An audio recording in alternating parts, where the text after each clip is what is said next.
Welcome to OLC 4.0. This is term 1A. We are on class 27. This is unit 3. We're going to be working on lesson 14, key question 14 today.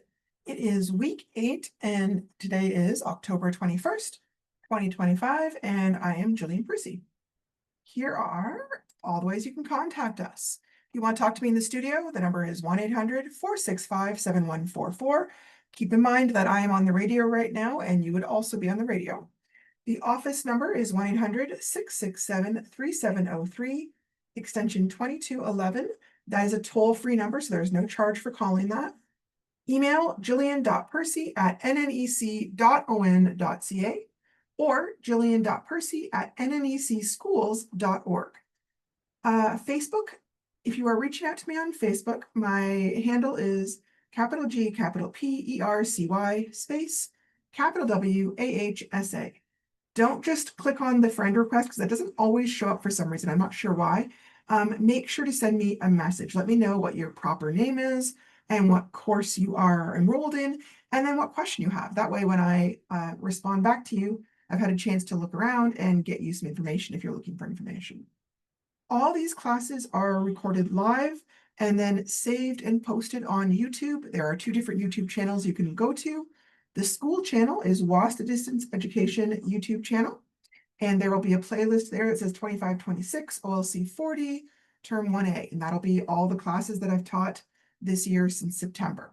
And then there is my teacher YouTube channel, which is the same handle as Facebook, G Percy WASA, and there will be another playlist like that. Now, if as you're watching, you're thinking, this doesn't quite match up to what I have in my unit, then you might have last year's unit, which is totally fine. I will still accept that if you do assignments from there.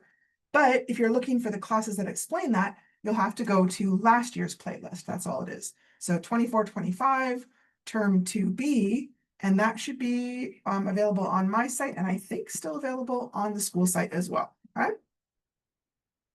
right, if you are handing in assignments, please send it to studentwork@nnec.on.ca. That way the secretary can log that you submitted the work. Please include your full name, course name, assignment number, and name physically on the page because I don't see the email. Okay, it gets printed off and put in my mailbox. If an assignment asks for a rough draft or a good draft or a polished draft, anything like that, label it up top so that I can see it because they often have different marking schemes and maybe at different marking points. Like today I was doing one and the rough copy is worth 15 and the good copy is worth 30. So I need to know which one I'm marking, okay? There are all sorts of ways to hand in assignments.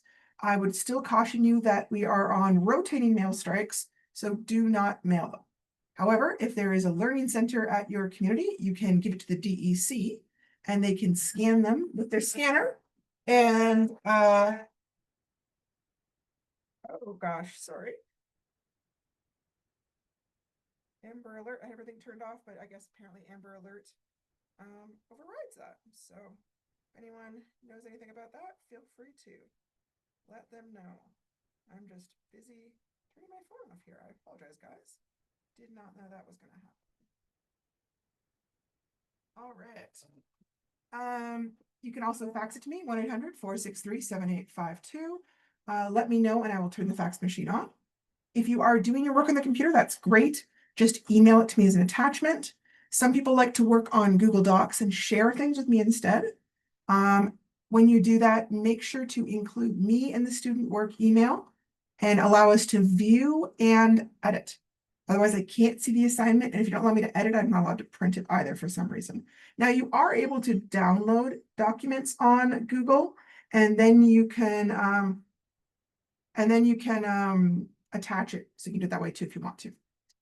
A lot of people handwrite their assignments, and that's totally fine. I can do that as long as it's fairly neat. I'm good at reading that kind of stuff. Take a photograph of it and you can send it to me in Facebook or you can send it to me by email. However, make sure you only take a picture of one page at a time.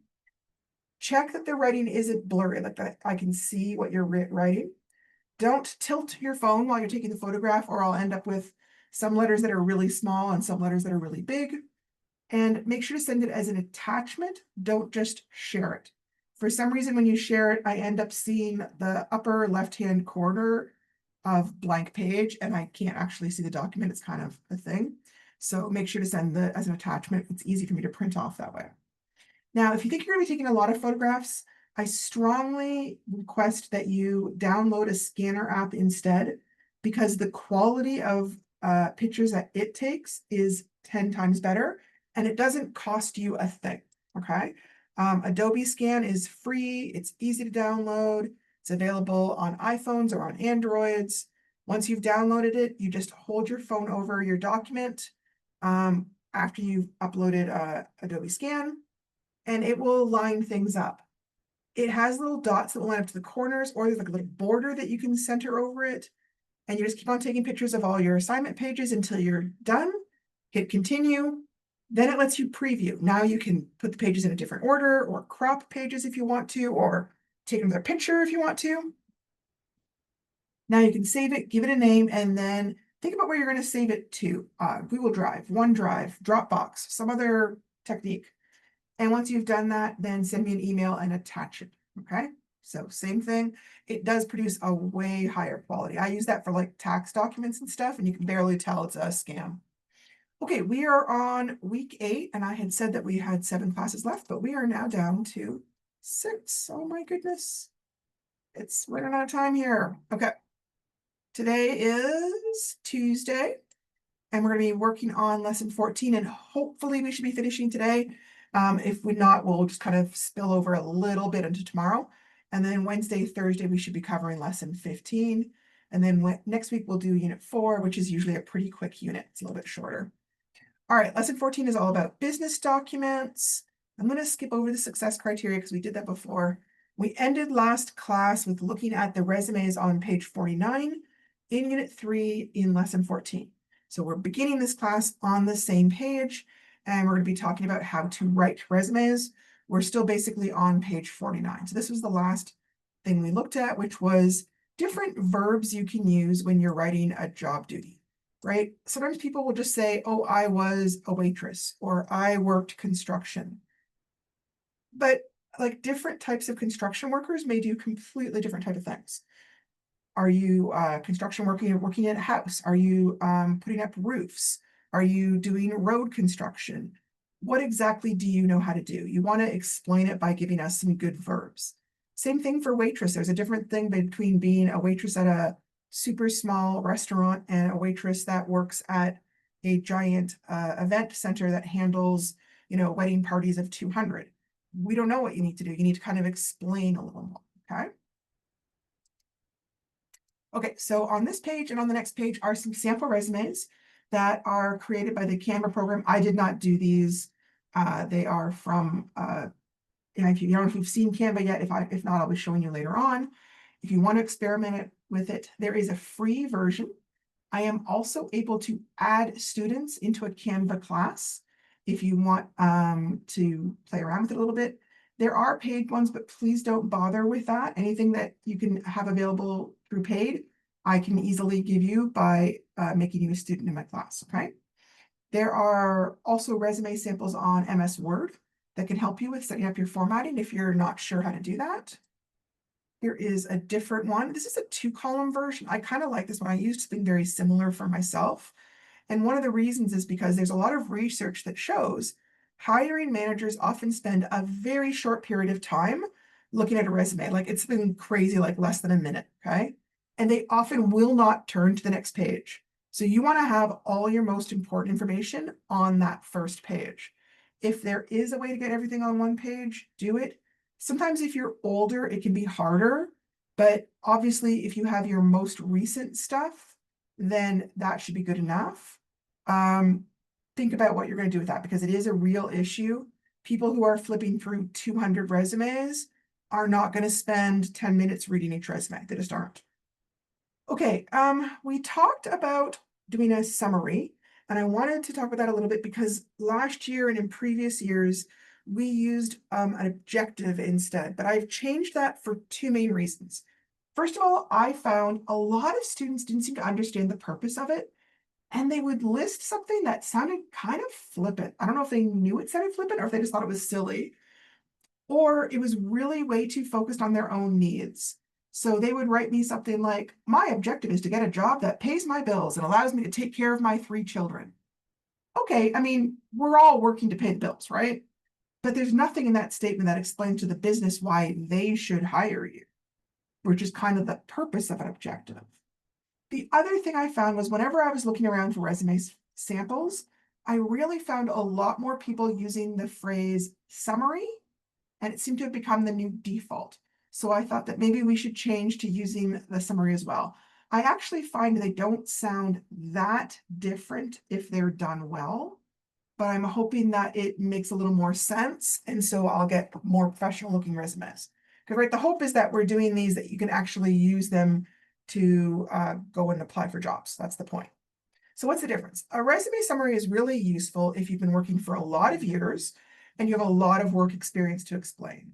You might want to highlight special career achievements or special skills or projects that you think might impress a hiring manager. Because not all those things end up on a resume, right? There's just not room for them.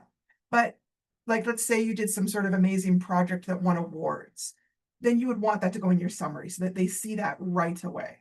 However, if you are brand new in the workforce or you've only been working for a couple of years, you might not have a whole lot to summarize. In that case, it's possible that an objective might be more suitable for your resume. So in it, you could focus on your skills, your education, or volunteer work that might help you be successful at this job.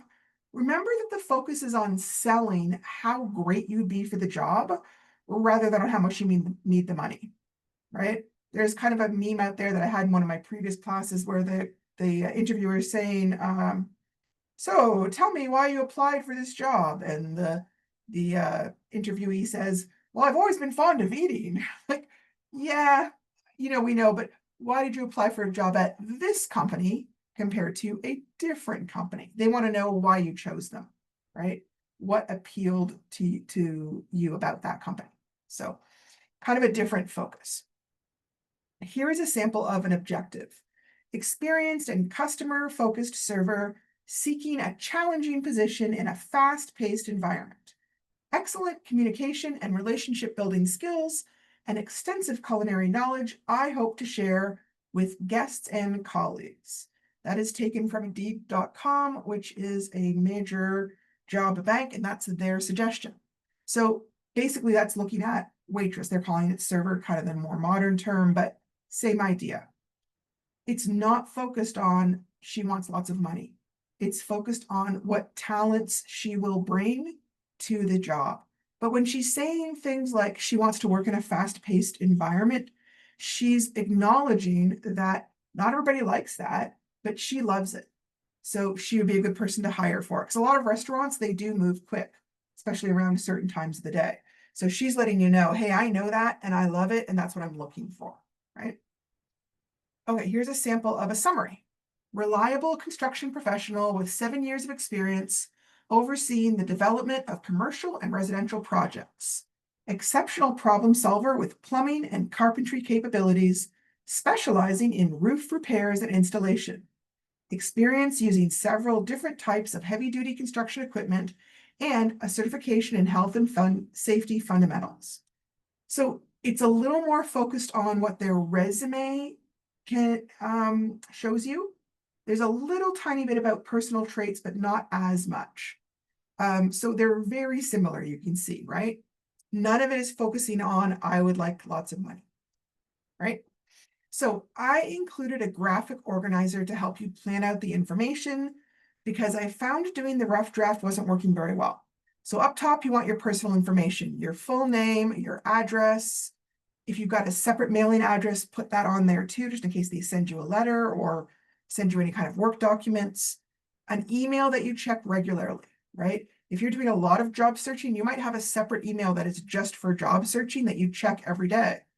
A fax number if you happen to have it. If there's any other social media that you think you might use, like LinkedIn or something, put that there if you want an employer to contact you that way. Don't put it there if it's not something you check regularly. Then you think of your summary. What do you want to say here? Education. Now, I tried to put room there for multiple schools. Tell me what dates you attended. Tell me what the name of the school is. Tell me what the diploma is. Now, you don't put elementary school here. You won't put anything more than high school. If you've attended several high schools, you list each high school and when you attended them. If you attended community college, you would list that as well. This is also where you might put any kind of specialized training programs that you did. Heavy equipment training, special driver's licenses, Smart Serve, Red Seal, anything like that would go in there too, okay? And then you start to look at your work experience, what are your dates, what was the business name, and what was the job title, and then list at least 3 job duties for each job. Now, I've noticed a few resumes coming in where they don't list the business. And I don't know if people realize it, but it looks sketchy, right? Because it looks like you're trying to keep them from contacting that business and asking what you were like as a person. And it's easy to just say you did something. If you don't say where you did it, it could be something you just made up. You also want to put the job title down because even if you like worked at a construction company and say 90% of the people maybe have the job title of general laborer, it's fine. They still need to know whether you were doing that or whether you were a foreman, or maybe there are people that are working there as accountants or marketing or whatever. You still need to list your job title, okay? So 3 job duties, that's where you're using the verbs. So again, if you were working construction, the one guy was talking about how he installed roofs, can repair plumbing. Maybe you know how to repair air conditioners or central heating. Maybe you know how to do other types of things like pour concrete or build fences or whatever you know how to do, right? This is where you want to put that down, especially things that you think might be useful to the job you're trying to aim for, right?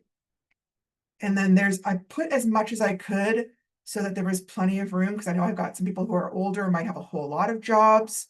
If there's not enough room, you can always photocopy it or just continue on a lined paper.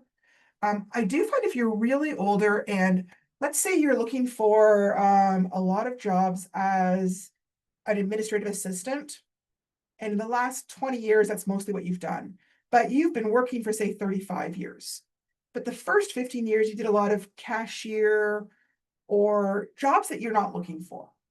I generally find if you're older, it's okay to only go back like 15, 20 years, okay? I don't find most places find it weird because they understand that, hey, the time that you worked cash at McDonald's doesn't really have a whole lot with whether you'd be a good executive administrative assistant for the CEO of a company.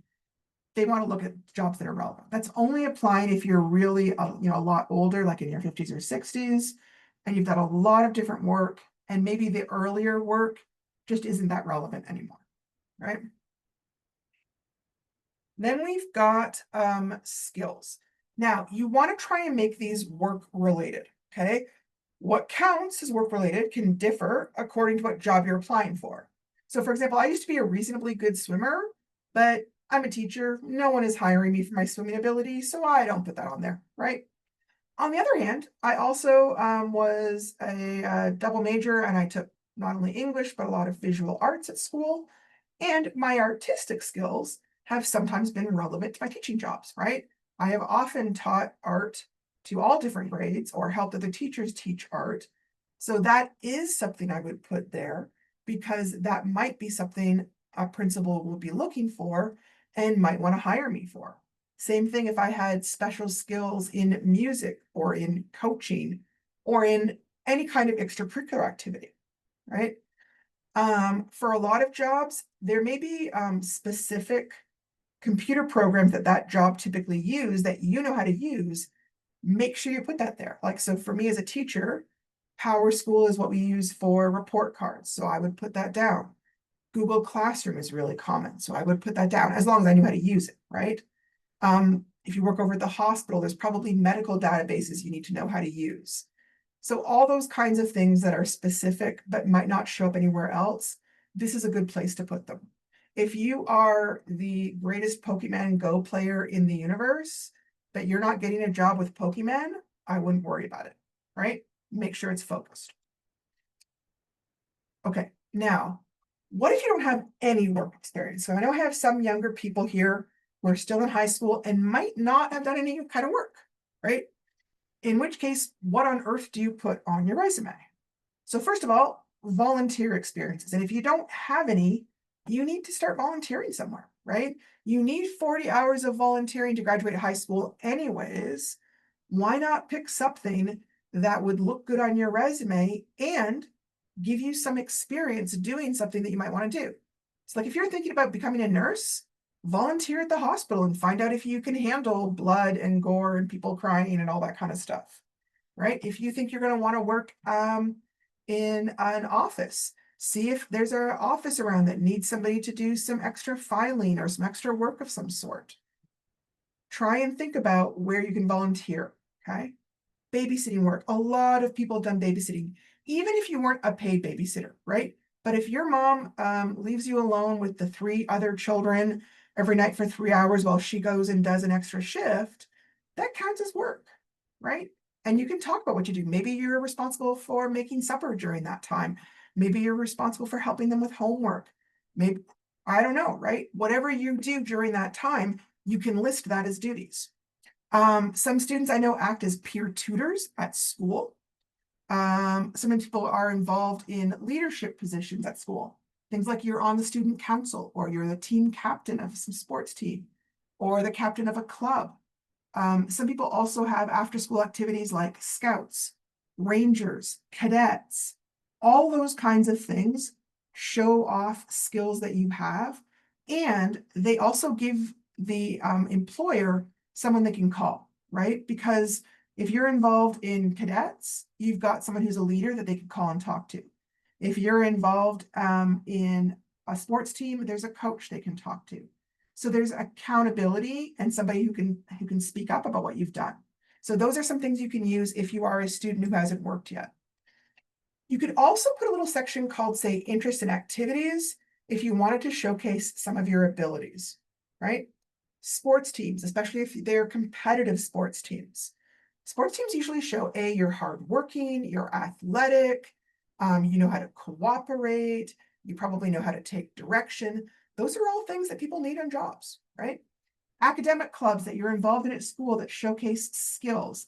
Things like math clubs, writing clubs, science clubs.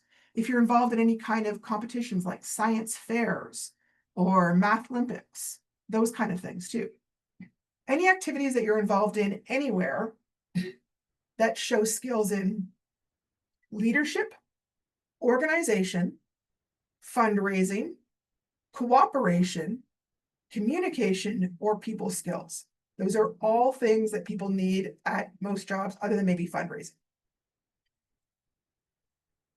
But being good at fundraising still shows that you know how to do stuff. So it's definitely worth putting on there, okay? All right. Now, you could also add in an awards section if you've won any awards at school through whatever. Maybe you've got perfect attendance awards. Maybe you've got good citizenship or good sportsmanship awards at school. If you've been involved in any kind of competitions where you've won first place, second place, third place, things like dance competitions, music, arts, writing competitions, they can show off your drive, your ability, your skills. Cultural awards, right? There's different kinds of awards sometimes that you might get at different activities. Second language awards or skills, right?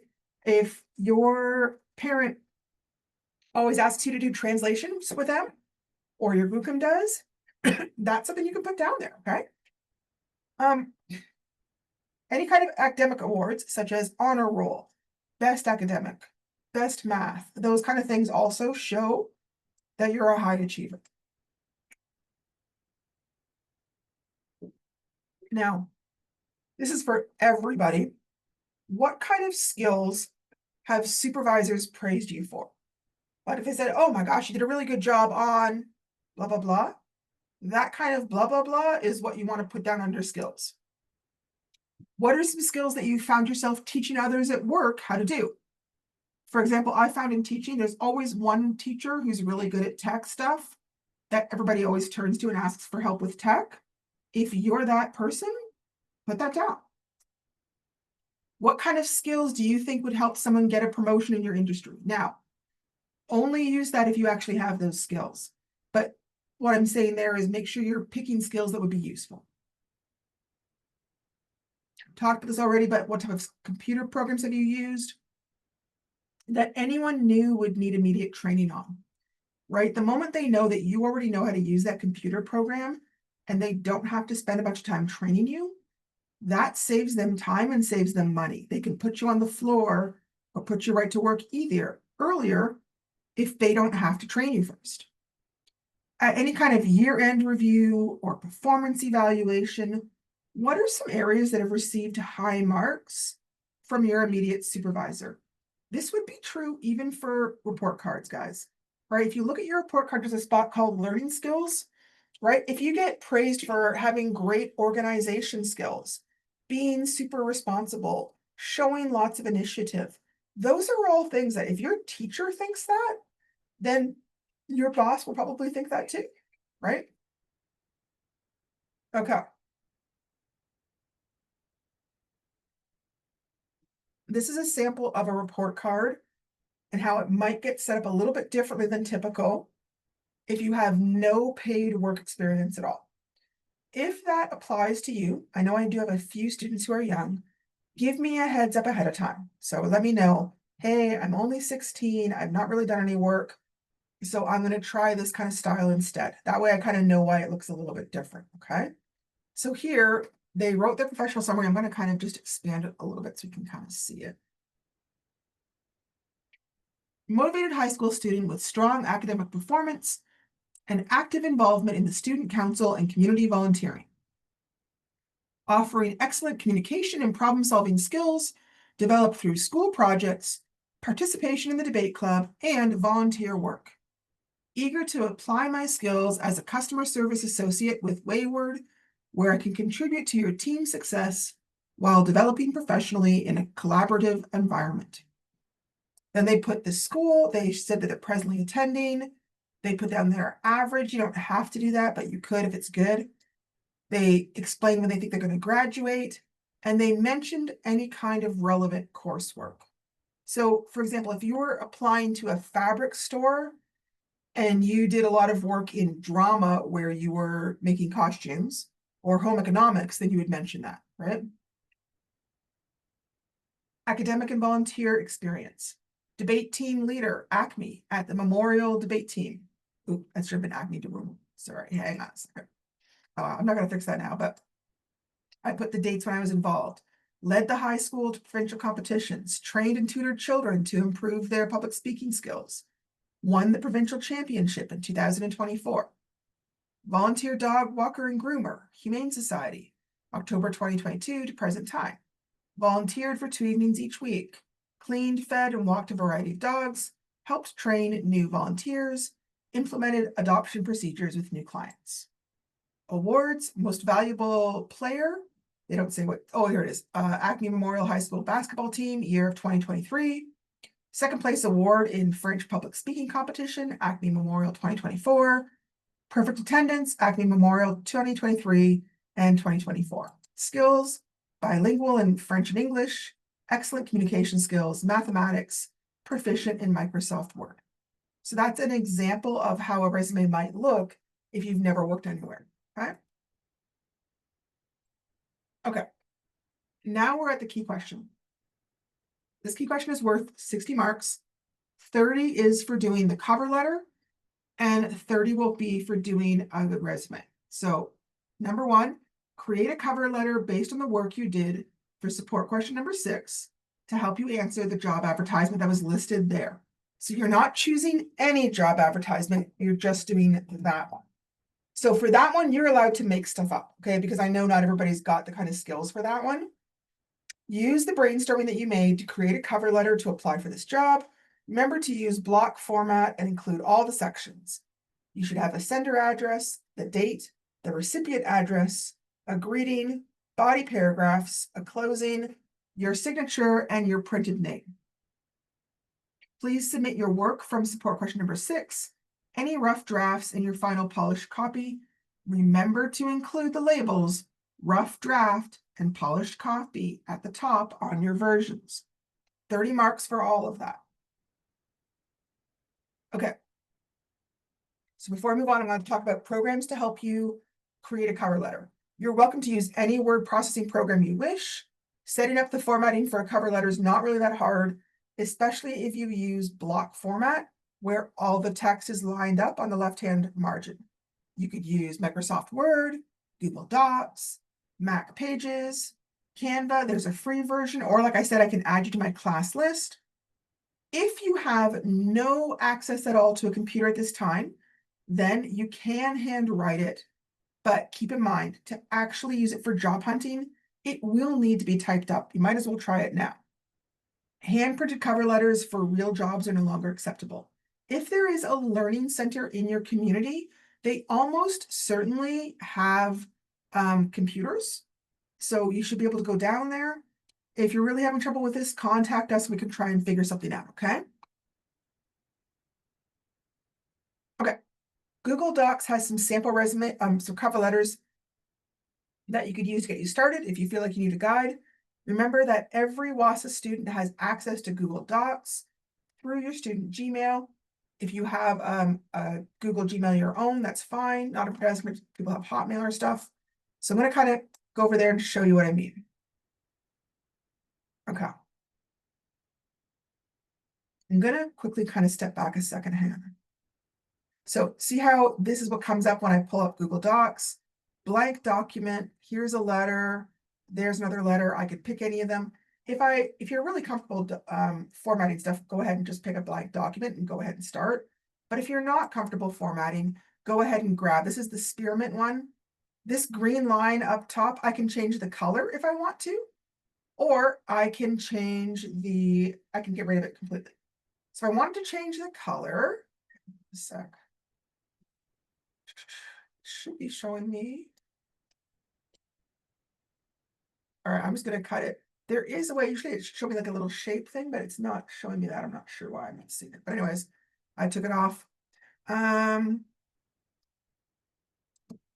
Here's my name. Here's my address. Here's the date. This is the company I'm applying to. Tell me what the job title is or the person's name. And then the address and all the other stuff. Remember that if you don't like the font, you can change it. You can change the size, the style. You can bold things if you want to, or unbold them if you don't like it. You can italicize things. That's when you hit the slant.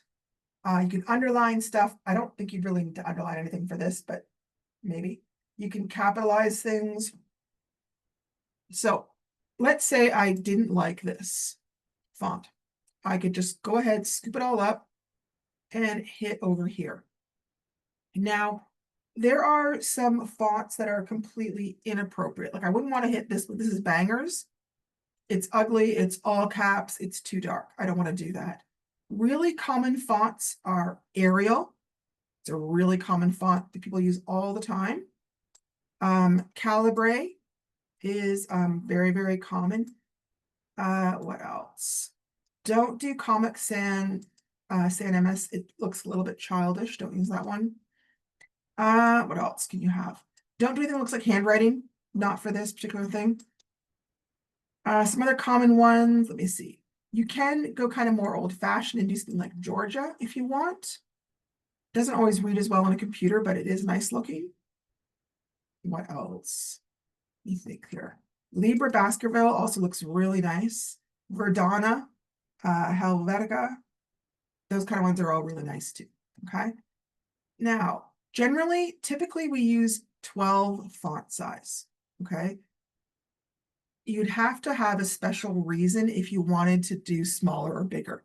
If you're trying to squeeze a little more on, you could probably get away with going down to 11. And you could maybe go up to 13, but I don't think you'd want to go too much more than that because it's going to look obvious and they're going to wonder why you're not just using the typical 12. Okay. I sometimes don't use 12 because I actually find my eyes are getting kind of old. I do a little better with a 13 or a 14. But I probably wouldn't do that for a work document because I wouldn't want to indicate that I've got that particular flaw, right? Okay. Oh, where am I? There we go. Okay. You can also use MS Word to set things up if you already have it. Please, again, don't buy anything. There's no reason to buy it if you don't have it. I happen to have it on my computer so I can use it. Otherwise, Google Docs is fine. Same thing, you click on the new document. You can click on the new document yourself and just set it up if you're like that. If you don't want to, down under here are a whole bunch of different templates already set up.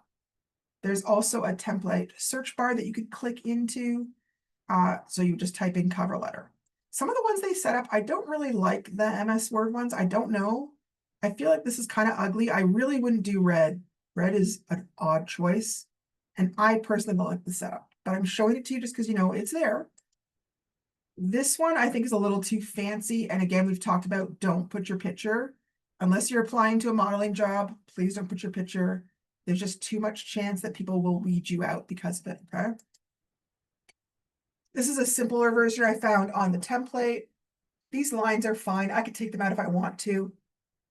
Again, the setup isn't any different. And I don't know that I'd want my name that big. I would probably do it a little bit smaller. But it's a way to do it. Remember to make sure to use the information you planned out in support question number 6. So remember that, hang on, let me see if I've got it here still. I don't have it. Okay, so with that, remember this is cover letter is going to apply to that one job ad. So you want to think about maybe one paragraph is about your experience. One paragraph is about your skills. One paragraph is about your personality traits. These are not like academic paragraphs. These are tiny and short, maybe 2 to 3 sentences each, okay? You don't want to be too long-winded in cover letters because just like hiring managers don't spend a lot of time looking at resumes, they also don't spend a lot of time looking at cover letters. So the shorter, the better, as long as you've hit all your highlights.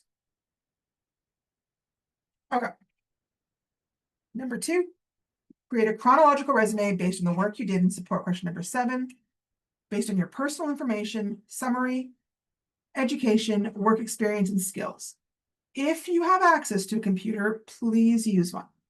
But if you don't have access to a computer, it's fine to handwrite it, okay? Again, not if you were really using it to work with, but just for me, yes.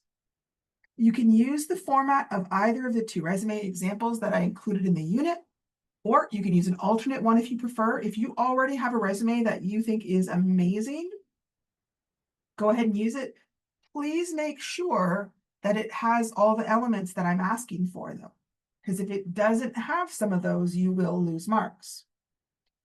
Please submit any work from support question number 7, any rough drafts, and your final polished copy. Remember to include the labels of rough draft and polished copy on your versions. That is worth 30 marks for all of that. I'm just kind of looking it all over.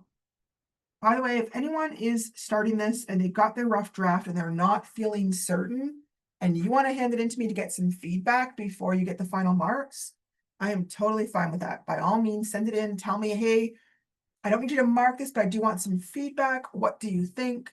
Where are some areas where I could be improved? And I'd be happy to help you with that. Just like with the cover letter, you can use any program you wish to create the resume. Google Docs, MS Word, Mac Pages, Canva. Most of these programs have templates to create a resume, just like they did for a cover letter. And again, if you don't have access to a computer, handwrite it, that's fine. Okay, so Google Docs, when you click on it, there are several templates right away. So there's like 3 resumes right there right away. Probably the most common thing it gets used for, I'm guessing. The Spearmint resume has a nice, easy setup. And with just a very few changes, I can easily modify their section headers to match our assignment criteria. I will just kind of click on the link to show you. Okay. Oh yeah, we did that already. Oh, no. Here, sorry, resume. Okay, so same thing. Now. Okay. Now, why is it not giving me shape? It should be giving me a shape kind of thing that I can dump that. If I can't dump it, I'm going to cut it because I'm not that crazy about green. I would probably also immediately get rid of all the greens. I don't care for it myself. I'm not sure why they got it there. Anyways, so I go up here, hit the A, select the black. Now everything's the same color. That works better to me. They've put their skills up here. I would probably turn this into my summary instead. Okay, or objective if you really want to go with objective. Okay, I'm gonna make it all caps because the rest of it is all caps. So I want it to match. Okay, and then I would put my summary here. And then if you look down, they've got their work experience, education, and then awards. Awards I might change into my skills section. Okay. If for some reason you felt like you needed another section, I would just select whatever was the last chunk that you had, hit copy, go down a space, and paste it in, and then you've got it. And if, let's say I wanted to talk about maybe certifications that I have for something, right? I've worked with some people who have a lot of different Red Seal certifications. You might want to list them all there. Although again, maybe put it on the first page. So this one, hang on. They've got some parts at 11, some parts at 18, some parts at 30. Resumes don't have to have a huge margin. If you wanted to change the margin, you absolutely could. I think, can I do that in format? So I'm not as used to using Google as I am of other ones. Page setup. Okay, so page setup, whole document, page color. Okay, so down here, the margins. They've got the top at 1/2 inch, bottom 1/2 inch. On the right, they've got it at 2.25. I don't know that you need that. With the left, I could leave it at that, but if I needed more room for some reason, I could also kind of cheat it over and do 0.75. I could cheat the top a little bit. If I wanted to, I could go down to 0.4 maybe, right? Should hopefully move things up. I could also make this a little bit smaller if I need to.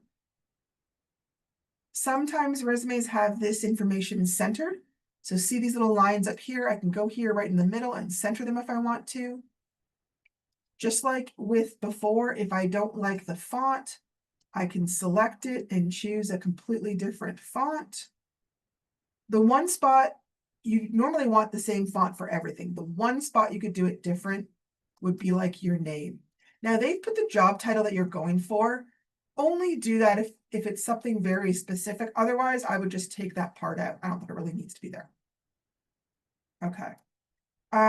Here they've got month 20XX. That's because they want you to go in and put your own thing. So you would say like whatever, May 2025 to the present, and then they just got random stuff there. Okay. Location. This is one area where I would say it was different. If you've only ever worked on your own reserve and never worked anywhere else, I don't know that you need to put location. But if you've moved around and there's any idea of where it could be somewhere different, then I would definitely include the location, okay? Otherwise, I think that's pretty good. Hang on a sec. Let's see. All right, and you can try working on Canva if you want to. I'm gonna go there in a second. Before I do, because once I'm there, I think I'll take some time. I'm gonna kind of quickly show you. This is the resume marking rubric. I'm looking that you show that you understand the resume or the cover letter rubric. It's actually the same one for both, either way. I'm looking to see your thinking. How did you organize your information? How did you explain your duties and qualifications? How did you select your details? Communication. Does the way you write take into account the audience, your purpose? Are you using an appropriate tone and language level to communicate your information? And then I'm looking at application. Have you used the appropriate formatting, either resume or cover letter? Have you used the proper language conventions, spelling, punctuation, usage, capitalization? Did you use the writing process effectively? This is why I want to see your support work and your rough draft, because that counts for your marks, okay? So we won't have a lot of time, but I am going to kind of quickly go to Canva here. Let me think here, yes. All right. So I'll show you how to get into Canva in a second, but there are all sorts of different resume setups. Now, this stuff is really fussy. You'll have to go into each item. Like if I want to change this to my name, I would go in and select, and then I would just start typing, right? Down here, OCT. Oh, what happened there? Oh, that's odd. Okay, but I can just undo that, hit there, hit it again. All right.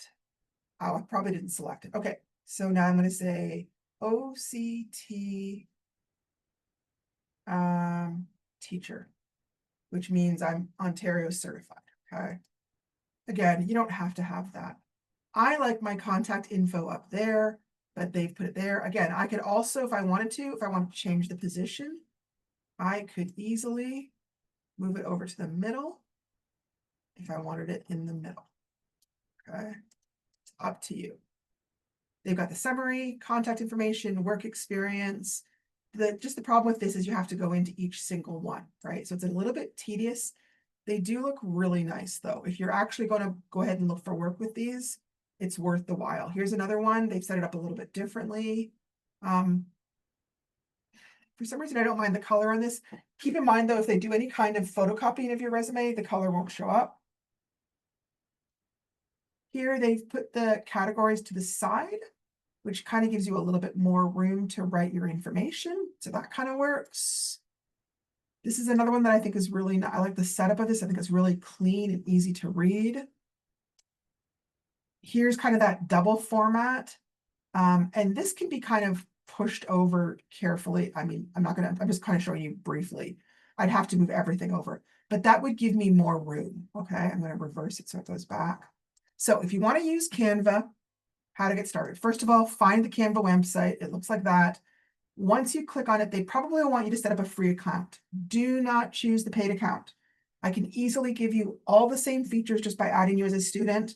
And honestly, I used it for years without having any kind of paid account because there was so much available. Now, there is more behind the paywall these days, but let me know if you just want to use it. Once you're in, there should be a screen that looks a lot like this. Let's see if I can make it a little bit bigger. Okay. And up here, you're going to want to hit templates. Okay. Once you're in templates, it will open up a whole bunch of different options. And then here I would just write resume. If you want to write chronological resume, you could put that in there too. And then a bunch of resume templates will come up. Now keep in mind, not all of them will be appropriate. Okay. If it's got a big old picture of someone's face, don't use that one. Okay. Now, sometimes it will offer to customize it for you. Sometimes that's fine. Sometimes it's a ploy to sell you something. You can also just select the blank box. If you choose to do that, here's what you'll see, this blank, and then the word templates will come up, and then you'll have a bunch of samples will come up. You can hit see all if you want to see more. If you pick one, don't pick anything that's got the little premium crown on it. They will ask you for money to use that. You don't want that. Otherwise, you can just click on it and it'll all transfer over to here. Okay. Once you've selected something, you can use the tool ribbon or the text box to change the font, color, size, or style. Okay. Yeah. Once you've finished the resume, make sure you give it an appropriate name in the title box that's above. Here's my title box. Hit the share button to get a variety of options. Once I hit the share button, this will come up. There's actually more down here, but the big one we need is download. Hit the download button and it will give you a whole bunch of options of different ways it can download it. JPEG, PNG, PDF standard, PDF print, SVG, MP4 video, GIF, whole bunch of things. Anyways, you're probably going to want to select either PDF standard or PDF print. It takes a few minutes for it to create the document. It's a little bit slow. Once you've got that, then you can save it somewhere in your computer. Keep in mind, once it's a PDF, you cannot easily change things. You'll need to go back into the Canva and change the original and then resave it. Here's one more example. If you want, and if you need an extra page, hit the little plus and it'll give you an extra blank page. Like if you need 2 pages for your resume. If you want to play around and find other templates, go over here, templates, see all, and I can see a whole bunch. Now I can't see them really well. So I would click on it and then it could come up here. I can make my window bigger or smaller. This is a really nice one. And then I just click on that and I would type over what I want to type. If I don't like the font, I can change it. Keep in mind, different fonts are different sizes though. So if I change this to a different font that's really big, hang on, let me pick one. Okay, I'm gonna go with Poppins. See how it's now taking up more room. Okay. Now I can play with that, but you don't want to make it so small that people can't read it. So you do have to be careful when you pick fonts that it doesn't change things too much. If you don't need some areas, you can pull them out. But this one is nice. This is a nice, concise one. I think it's a really beautiful one. Anyways, you can play around with that. If you want access to this program, please just contact me. Let me know what your student name is, and I will check to see that you're registered, and then I can add you in as a class. Hopefully this isn't the first assignment you're doing for me. Okay, I think that is, let me just kind of flip through, see if I've missed anything. This is a little video I found about how to create stuff for your very first resume, right? If you're in high school and you've never done one before, that's on Indeed, first resume tips. Check it out. It's worth looking at for some ideas, okay? Tomorrow is Wednesday and we'll be working on lesson 15. If you need any help with anything, shoot me an email and I'd be happy to hear from you. Otherwise, have a good evening. Take care.